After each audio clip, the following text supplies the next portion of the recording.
Good afternoon students. Next topic देखिए, अपर central series. ठीक है, अपर सेंट्रल सीरीज क्या होती है? एक सीरीज ही होगी, ओके। लेकिन उस सीरीज को हम अपर सेंट्रल सीरीज कब बोलेंगे? देखिए, हम क्या करेंगे, let G be a group. हमने क्या किया, एक ग्रुप क्या लिया है, जी, ओके। आगे उसने क्या कहा है, the upper central series for G is a sequence of subgroups. कोई भी जब हम सीरीज बनाते थे, ठीक है, तो उसके लिए हम क्या करते थे, जी के सब ग्रुप्स की एक सीक्वेंस लेते थे। वो हमने क्या ले लिया है, Z0, Z1, Z2 up to सोन ऑफ जी, वेयर फर्स्ट जो Z0 है उसको हमने क्या मान लिया है, सिंगलटन ई। सेकंड को हमने क्या मान लिया है, Z ऑफ Z, ठीक है। और फिर I greater than equal to 1 के लिए, यानी कि Z2 अप टू सोन जितने भी सब ग्रुप्स आप लिखोगे उसको हम किससे रिप्रेजेंट करेंगे, Zi+1 इक्वल टू कौन से एलिमेंट्स जाएंगे Zi+1 में, सच दैट जिनका y के साथ कॉम्यूटेटर किस में बिलोंग कर जाए, Zi में, for all y belongs to z। क्या बोला उसने, हमने g एक ग्रुप लिया, ठीक है। इस g के जो हमने सब ग्रुप लिए हैं उनको हमने रिप्रेजेंट किया है किससे, Z0, Z1, Z2, Z3 up to so on, ठीक है। जो फर्स्ट हम लेंगे Z0 उसको हमने किससे फिक्स कर दिया है, सिंगलटन ई से, हमेशा हम यही लेंगे। सेकंड जो लेंगे वो हम हमेशा लेंगे सेंटर ऑफ जी, ठीक है।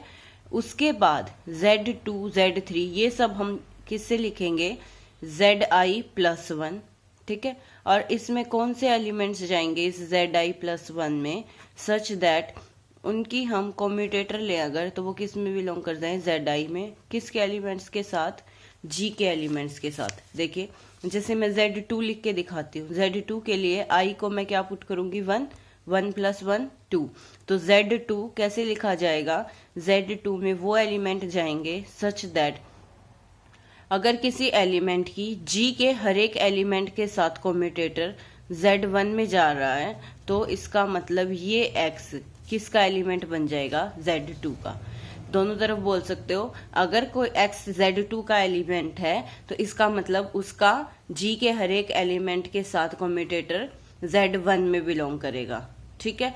और रिवर्स बोले तो अगर कोई ऐसा एलिमेंट है जिसका जी के हर एक एलिमेंट के साथ कॉम्यूटेटर Z1 में जा रहा है तो इसका मतलब ये एलिमेंट किस में बिलोंग करेगा, Z2 में, ठीक है। जैसे मैं अगर Z3 लिखूं तो इसका मतलब Z3 में कौन से एलिमेंट जाएंगे, जिनका कॉम्यूटेटर Z2 में बिलोंग करेगा, for all y belongs to z, इस तरीके से, ठीक है। आगे उसने क्या कहा, then Z0 containing Z1 containing Z2, क्योंकि Z0 तो सबसे छोटा था सिंगलटन ही, वो किस में कंटेंट होगा, सेंटर ऑफ जी में, यानी कि Z1 में। फिर Z2 किस में कंटेंट होगा, Z2 में, अप टू सोन। ये सारे जो सब ग्रुप्स लिए हैं जी के, ये कैसे सब ग्रुप है, नॉर्मल सब ग्रुप है, ठीक है। ये हम आगे प्रूव भी करेंगे, जो नेक्स्ट थ्योरम है वो यही है, हम उसमें क्या प्रूव करेंगे, इन सारे सब ग्रुप्स को जी के नॉर्मल सब ग्रुप प्रूव करेंगे, ठीक है। A group is nilpotent if Zm G equal to G for some M। ये रिजल्ट है, अगर ये जो Zi है ये G के ही इक्वल आ जाते हैं किसी M के लिए तो वो ग्रुप क्या बन जाएगा, nilpotent. Also in that case जो स्मॉलेस्ट M आएगा जिसके लिए ये लास्ट वाला, जैसे हम वहां सेंट्रल सीरीज में बोलते थे लास्ट वाला जिसके लिए सिंगलटन ई आ जाएगा तो उसकी लेंथ R हो जाती थी। जैसे ZR लास्ट में आप बोलते थे इक्वल टू सिंगलटन ई, तो हम बोलते थे सेंट्रल सीरीज की लेंथ क्या हो गई है, R। ऐसे ही इसमें ये कंटेंट होता होता, यहाँ छोटे से शुरुआत हुई, ये कंटेंट होता होता लास्ट में जहां जौन सा भी सब ग्रुप जी के इक्वल आ जाएगा, उस जिस स्मॉलेस्ट एम के लिए ऐसा होगा उसको हम क्या बोलेंगे, क्लास ऑफ निलपोटेंसी, ठीक है। उसके बाद अब नेक्स्ट थ्योरम में हम प्रूव करें कि ये सारे Zi नॉर्मल सब ग्रुप है जी के, सारे Zm for M equal to 0, 1, 2 up to so on, ठीक है। इस थ्योरम को हम मैथमेटिकल इंडक्शन से प्रूव करेंगे। तो क्लियरली M अगर 0 लेंगे तो सिंगलटन ही तो हमेशा हर नॉर्मल सब ग्रुप होगा ही जी का। अगर 1 ले लेते हैं तो सेंटर ऑफ जी भी आपको पता है कि जी का क्या होता है, नॉर्मल सब ग्रुप होता है, ठीक है। तो M ग्रेटर देन 1 के लिए हम इसको मैथमेटिकल इंडक्शन से प्रूव करेंगे। मैथमेटिकल इंडक्शन से आपको पता ही है, M इक्वल टू 1 के लिए आप पहले प्रूव करते हो रिजल्ट, वो हम ऑलरेडी कर चुके हैं। फिर हम एज्यूम करेंगे कि ये नॉर्मल सब ग्रुप है I के लिए, ठीक है, for all M varying from 1 to up to सोन I या I से लेस के लिए ये सारे नॉर्मल सब ग्रुप है, तो हम किसके लिए रिजल्ट प्रूव करेंगे, i+1 के लिए। तो अब हमें क्या दिखाना है कि Zi+1 क्या है, नॉर्मल सब ग्रुप है G का, ठीक है। तो उसके लिए क्या करेंगे, पहले Zi+1 को हम सब ग्रुप दिखाएंगे G का, और उसके बाद फिर हम नॉर्मल सब ग्रुप दिखाएंगे, ठीक है। सब ग्रुप के लिए हम दो कंडीशन दिखा दे सफिशिएंट है, क्या कि एक तो क्लोजर प्रॉपर्टी होल्ड कर जाए, यानी कि इसके अगर हम दो एलिमेंट उठाएं तो उनका प्रोडक्ट भी इसी में बिलोंग करे, और दूसरा इसका एक एलिमेंट उठाए तो उसका मल्टीप्लिकेटिव इनवर्स भी इसमें बिलोंग करना चाहिए, ठीक है। तो पहले फर्स्ट करते हैं, हमने x और y दो एलिमेंट लिए Zi+1 से, हम दिखाएंगे x इंटू वाई भी किस में बिलोंग करे, Zi+1 में। तो उसके लिए देखिए डेफिनेशन यूज की, अगर x Zi+1 में है तो बाय डेफिनेशन अभी अभी मैंने आपको बताया, इसका मतलब x का g के हर एक एलिमेंट के साथ कम्यूटेटर किस में बिलोंग करेगा, Zi में। ऐसे ही y भी Zi+1 से है तो y का भी g के हर एक एलिमेंट के साथ कम्यूटेटर किस में बिलोंग करेगा, Zi में। अब दिखाना क्या है कि एक्स वाई बिलोंग कर जाए Zi+1 में, तो उसके लिए आप क्या दिखाएंगे कि एक्स वाई का जी के हर एक एलिमेंट के साथ कॉम्बिनेटर किस में बिलोंग कर जाए, Zi में, ये दिखाना आपको। तो उसके लिए हम ये कंसीडर करके चलेंगे। तो हमने क्या कंसीडर किया, commutator of x y comma G, ठीक है। तो अब इसको डेफिनेशन खोलिए, कम्यूटेटर कैसे खुलेगा, फर्स्ट एलिमेंट का इनवर्स इंटू सेकंड एलिमेंट का inverse into first element into second element, और ये आपको रिजल्ट पता है। ए इंटू बी का इनवर्स कैसे खुलता है, रिवर्स ऑर्डर में b inverse into a inverse, तो ऐसे ही ये खुलेगा। एक्स इंटू वाई का इनवर्स है तो ये कैसे खुलेगा, y inverse into x inverse into G inverse into x y into G, ठीक है। अब उसके बाद क्या किया हमने, वाई इनवर्स को अलग रखा। अब हम इस कंडीशन का यूज करेंगे, जो गिवन होता है उसी का तो यूज करते हैं। और आपके पास गिवन क्या है कि एक्स वाई Zi+1 में है, और इससे आपके पास क्या निकला कि एक्स का कम्यूटेटर जी के साथ और वाई का कम्यूटेटर जी के साथ किस में बिलोंग कर रहा है, Zi में, ठीक है। तो ये रिजल्ट यूज करने के लिए यहाँ हम ये कम्यूटेटर बनाएंगे, एक तो एक्स का जी के साथ और एक वाई का जी के साथ, यानी कि हमें टर्म चाहिए x inverse G inverse x G, और दूसरी चाहिए y inverse G inverse y G, या इसका रिवर्स भी ले सकते। देखिए कैसे, हमने यहाँ से क्या किया, वाई इनवर्स लिया, ठीक है, x inverse G inverse x, यहाँ तक ये एलिमेंट तो था ही, ये ले लिया। इसके बाद एक्स जी का कम्यूटेटर चाहिए तो हमें क्या चाहिए, इसके साथ जी भी चाहिए, ठीक है। अब जी लोगे तो उसका इनवर्स भी मल्टीप्लाई करोगे, ठीक है। या ये बोल सकते हैं कि यहाँ 1 था, 1 आइडेंटिटी था, उसको हम क्या लिख सकते हैं, जी इंटू जी इनवर्स, क्योंकि आइडेंटिटी को तो किसी से भी मल्टीप्लाई करो वही रहना है, और आइडेंटिटी की जगह हम क्या लिख सकते हैं, जी इंटू जी इनवर्स। और ऐसा किया क्यों, मैंने आपको बता दिया, कम्यूटेटर बनाने के लिए, ठीक है। तो ये इतना आपके पास किसका कम्यूटेटर बन गया, एक्स जी का। अच्छा, दूसरा जो जी इनवर्स वाई जी है उसको अलग से लिख लिया, ठीक है। अब इसमें फिर से, अब इसको फिर से वाई जी का कम्यूटेटर अगर आपको बनाना है तो इसके आगे हमें वाई इनवर्स चाहिए है। अब वाई इनवर्स चाहिए है तो खाली वाई इनवर्स तो ले नहीं सकते, तो फिर से इसको आइडेंटिटी से एक तरीके से मल्टीप्लाई कर दिया, और उसको हम क्या लिख सकते हैं, वाई इंटू वाई इनवर्स, ठीक है ना। अब y इंटू वाई इनवर्स है तो बाद वाला एलिमेंट फिर से क्या बन गया, कम्यूटेटर ऑफ वाई जी।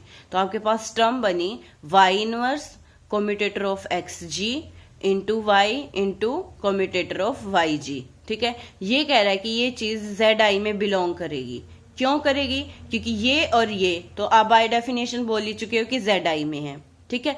और ये y एलिमेंट हमने किससे लिया है, जो y एलिमेंट आपने लिया है वो y एलिमेंट किस में बिलोंग कर रहा है, Zi+1 में, ठीक है। और Zi+1 तो किसका सब ग्रुप है, G का, इसका मतलब y किसका एलिमेंट हो गया, G का, ठीक है। और ये कंडीशन आपके पास गिवन थी कि i तक के लिए तो Zi हम क्या अज्यूम करके चले थे, नॉर्मल सब ग्रुप हैं G के, ठीक है। अब आप देखिए हमने क्या किया, एक एलिमेंट कहां से उठा लिया, Zi से, और एक एलिमेंट किससे उठा लिया, G से, ठीक है। G से हमने एलिमेंट क्या लिया, Y। तो नॉर्मल सब ग्रुप की डेफिनेशन यूज की दी है, इसका मतलब Y इनवर्स इंटू इसका एलिमेंट और साथ में Y, ये किस में बिलोंग करेगा, Zi में। आई बात समझ में, ठीक है। अब ये एलिमेंट किसका बन गया है, Zi का, ठीक है। और YG कम्यूटेटर भी किसका है, Zi का, ठीक है। Zi क्या है, एक सब ग्रुप, तो इसका मतलब क्लोजर प्रॉपर्टी से ये एलिमेंट और इनटू इसका दूसरा एलिमेंट, उनकी प्रोडक्ट भी किस में बिलोंग करेगी, Zi में। तो इसका मतलब ये एलिमेंट किस में चला गया, Zi में, यही आपको दिखाना था। अगर ये Zi में चला गया तो इसका मतलब जो आगे वाला एलिमेंट है x इंटू वाई वो किस में चला गया, Zi+1 में। क्लोजर प्रॉपर्टी होल्ड कर गई। अब सेकंड आपको क्या दिखाना है, इनवर्स। ठीक है, तो हम क्या करेंगे, एक एलिमेंट लेकर चलेंगे x बिलोंग्स टू zi+1। अगर x zi+1 में है तो x g का कम्यूटेटर किस में बिलोंग करेगा, zi में, for all g belongs to g। और अब आपको क्या शो करना पड़ेगा कि x इनवर्स किस में बिलोंग कर रहा है, zi+1 में। उसके लिए क्या दिखाओगे, x इनवर्स का g के हर एक एलिमेंट के साथ कम्यूटेटर किस में बिलोंग करेगा, zi में। तो फिर से यही कंसिडर करके चले, commutator of x inverse g। और फिर से यूज किसका करेंगे हम, गिवन का, यानी कि हम किसका यूज करेंगे, कम्यूटेटर ऑफ एक्स जी किस में बिलोंग कर रहा है, जेड आई में। उसका यूज करने के लिए अब एक्स जी का कम्यूटेटर चाहिएगा। तो देखिए क्या किया, पहले इसको खोल दिया, ये कैसे खुलेगा, एक्स इनवर्स का inverse into G inverse into x inverse into G, और एक्स इनवर्स का इनवर्स तो क्या बन जाएगा, एक्स। तो आपके पास टर्म बन गई x inverse G inverse x inverse G. अभी तो एक कम्यूटेटर ऑफ एक्स जी नहीं है, तो अब देखिए यहां से हम वो बनाना पड़ेगा। अब एक्स इंटू जी इनवर्स को ऐसे ही रखा, एक्स इनवर्स जी, इसको किससे मल्टीप्लाई कर दिया हमने, x इंटू एक्स इनवर्स से, वही आइडेंटिटी है, उसकी जगह हम लिख सकते हैं x इंटू एक्स इनवर्स। अब g इनवर्स x इनवर्स जी एक्स, ये टर्म क्या बन गई, कम्यूटेटर ऑफ जी एक्स। तो ये बना x into commutator of G x into x inverse. और ये कह रहा है कि किस में बिलोंग करेगा, जेड आई में। क्यों करेगा, क्योंकि x g का एलिमेंट है। अगर x g का एलिमेंट है तो x इनवर्स, वैसे तो x आपके पास किसका एलिमेंट था, zi+1 का, है ना, लेकिन ये सारे किसके सब ग्रुप हैं, g के, पीछे बात बता चुकी हूं मैं। तो ये g में तो बिलोंग करेगा ही करेगा, और g एक ग्रुप है तो उसका इनवर्स भी किस में बिलोंग करेगा, g में। ठीक है, और दिस इम्प्लाइज g का x के साथ कम्यूटेटर किस में बिलोंग करेगा, zi में। और zi आपके पास क्या है, normal subgroup of g। वैसे आप लेकर चले थे x का g के साथ कम्यूटेटर zi में है ना। और अगर एज इट इज यही यूज करना है तो आप ये भी यूज कर सकते हो। इसके लिए आपको टर्म क्या चाहिए थी, x inverse g inverse x g, है ना। तो x इनवर्स g इनवर्स, अच्छा आपके पास ये टर्म बनेगी नहीं, x इनवर्स के साथ g इनवर्स इंटू एक्स जी, वो टर्म एज इट इज नहीं बन रही थी, इसीलिए हमने ये लिया है। ठीक है, और कम्यूटेटर ऑफ जी एक्स भी आपका किस में बिलोंग करेगा, जेड आई में। And Z I is normal subgroup of G. ये आप चेक करके देख सकते हो, अगर commutator of x G Z I में बिलोंग कर रहा है तो कम्यूटेटर ऑफ जी एक्स भी किस में बिलोंग करेगा, जेड आई में। क्यों, क्योंकि ये एक तरीके से उस एलिमेंट का इनवर्स ही तो बनेगा, और जेड आई क्या है, सब ग्रुप है।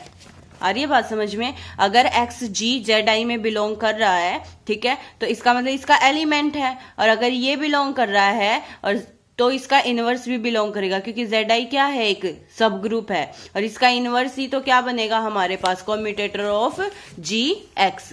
ठीक है, तो इसीलिए ये भी जेड आई का एलिमेंट होगा। और जेड आई क्या था, नॉर्मल सब ग्रुप ऑफ जी। तो फिर से जैसे पीछे किया था हमने, डेफिनेशन यूज की, एक एलिमेंट इसका लिया, एक एलिमेंट इसका लिया, तो x into commutator of G x into x inverse, ये किस में बिलोंग करेगा, जेड आई में। ठीक है, यही आपको दिखाना था। तो इसका मतलब zi+1 क्या बन गया, सब ग्रुप ऑफ g। अब हम क्या दिखाएंगे कि zi+1 क्या है, हमारे पास नॉर्मल सब ग्रुप है g का। zi+1 नॉर्मल सब ग्रुप है g का। तो उसके लिए क्या करेंगे, एक एलिमेंट लेंगे zi+1 से, एक एलिमेंट लेंगे g से, और क्या दिखाएंगे, y इनवर्स xy किस में बिलोंग करे, zi+1 में। उसके लिए क्या दिखाना पड़ेगा कि इसका g के साथ कम्यूटेटर किस में बिलोंग कर जाए, zi में, for all g belongs to g। By definition यही दिखाना है। तो ये आप खोल कर चलिए, इसको खोलेंगे तो फर्स्ट एलिमेंट का inverse into G inverse into that element into G. इसका इनवर्स रिवर्स में खुलेगा, y inverse x inverse, y inverse का इनवर्स वापिस y बन जाएगा, ये g inverse y inverse x y G. ठीक है, फिर अब कम्यूटेटर बनाने के लिए देखो क्या किया हमने, अब इस एलिमेंट को हमें जेड आई में दिखाना है, तो उसके लिए हमें सोचना पड़ेगा क्या काम करें कि इसको कैसे हम जेड आई में दिखाएं। तो हमने क्या किया, y g inverse y inverse, ये एलिमेंट एक साथ लिख लिया है। ठीक है, और बाकी एलिमेंट एज इट इज छोड़े हैं। आई बात समझ में। और इसको अब मैं कैसे लिख सकती हूँ, y g y इनवर्स का इनवर्स, क्योंकि इस इनवर्स को खोलेंगे तो रिवर्स ऑर्डर में खुलेगा, ये वापस इसी के ही इक्वल आ जाएगा।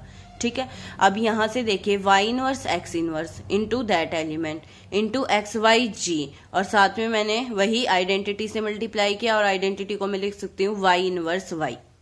देखिए ऐसा क्यों किया है, फर्स्ट एलिमेंट को रखिए as it is Y inverse, ये आपके पास कंप्लीट क्या बन गया, कोम्यूटेटर ऑफ एक्स और साथ में वाई जी वाई इनवर्स। देखिए इसको खोलेंगे तो एक्स इनवर्स, फिर इस एलिमेंट का inverse into x into further ये एलिमेंट, आई बात समझ में, ठीक है। और y बाद में एज इट इज रख लिया, ठीक है। तो ये इतना एलिमेंट यहां तक आपके पास क्या बन गया, commutator of x, y G y inverse, ठीक है।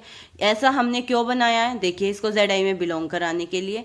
ZI में ये क्यों गया है, पहले तो ये कम्यूटेटर चेक कीजिए, ये कम्यूटेटर ZI में बिलोंग करेगा, क्यों करेगा, by definition of ZI plus 1।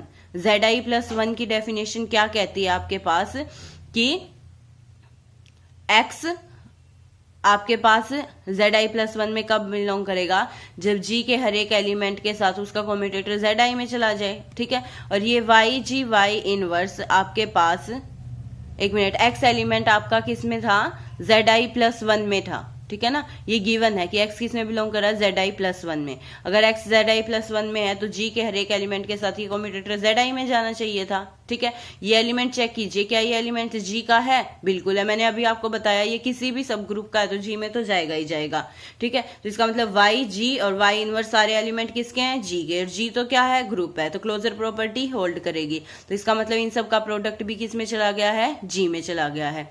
X element किसका है, ZI प्लस 1 का, ठीक है। अब यहां से ये इसका मतलब अगर ये G का है तो ये तो आपके पास ZI में चला ही गया। अब मैं ये देख रही हूँ ये कंप्लीट ZI में कैसे जाएगा, तो उसके लिए हमने यूज किया कि ये ZI हमारे पास नॉर्मल सब ग्रुप है G का। अगर ZI नॉर्मल सब ग्रुप है तो बाय डेफिनेशन ऑफ नॉर्मल सब ग्रुप एक एलिमेंट उठाइए ZI से जो कि ये उठा लिया है, और एक एलिमेंट उठाइए G से जो कि Y ले लिया है। तो Y इनवर्स इंटू इसका एलिमेंट इंटू Y, ये किस में बिलोंग करेगा, ZI में, ठीक है। तो आपके पास अगर ये ZI में चला गया तो ये फर्स्ट एलिमेंट किस में चला जाएगा, ZI प्लस 1 में। यही आपको दिखाना था। तो इसका मतलब ZI प्लस 1 क्या आ गया, normal subgroup of G। तो by principle of mathematical induction हर एक I के लिए या कहीं हर एक M के लिए ये सारे क्या होंगे, normal subgroup of G।